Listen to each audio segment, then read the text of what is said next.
Bonjour Jean-Michel Bourg, on est dans cette exposition Dali, grande rétrospective depuis 33 ans en France. Et on est dans le désir de Dali qui voulait que finalement toutes ses œuvres soient visibles d'un seul coup. Tout est question de désir chez Dali, vous savez, toute sa peinture fait état de ses désirs érotiques et autres.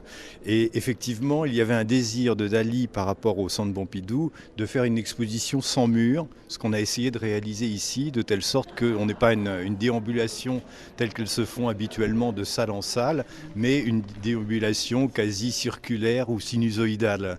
Alors il y a 227 œuvres en tout, documents compris, films compris, un choix absolument exceptionnel d'œuvres que l'on voit très très rarement. Vous faites entrer le visiteur par une sorte d'œuf et vous nous faites sortir par un cerveau. C'était l'idée au fond vraiment dalinienne du corps et de l'esprit. Effectivement, tout commence par le mythe, et le mythe de Léda et de l'œuf de Léda, qu'il s'approprie, qui immédiatement devient son mythe. Donc dans la mythologie, Léda va faire un œuf et Dali explique que dans cet œuf sont nés à la fois lui-même et Gala. Alors il explique qu'il a eu une vie intra-utérine.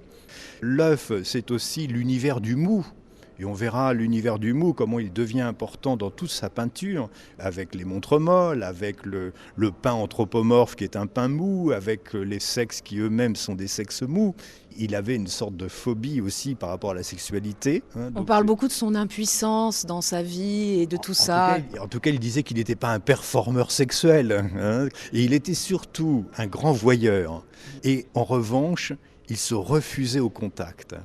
Et c'est drôle parce que cette sexualité qui est purement visuelle et qui se refuse au toucher, c'est aussi sa manière de peindre, très visuelle. Mais il explique que justement ce qu'il aimait chez Vermeer, c'était qu'il n'y avait pas de contact avec la toile. Donc on voit qu'entre peinture et sexualité, il y a une espèce d'équivalence des deux modèles. Il lit Freud, il lit Lacan. C'est comme ça qu'il développe sa méthode paranoïaque critique. Complètement.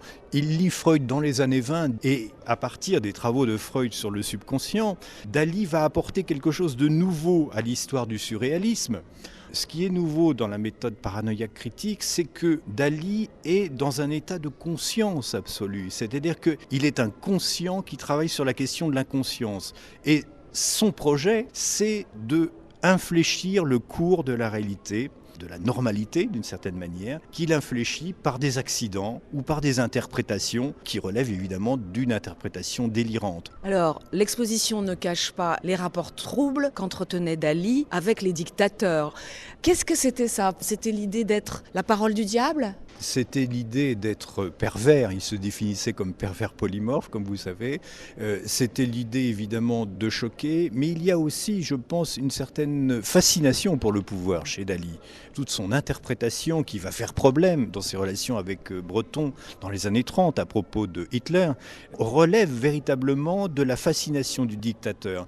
Et puis aussi le refus de s'engager dans l'histoire. Pour lui, l'histoire c'est une boucherie.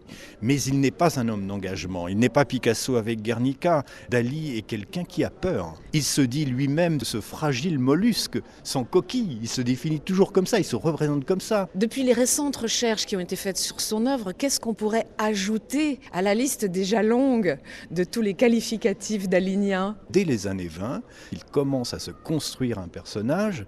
Dali comprend que pour arriver, pour imposer son art, la peinture ne suffira pas, il faut qu'il invente autre chose.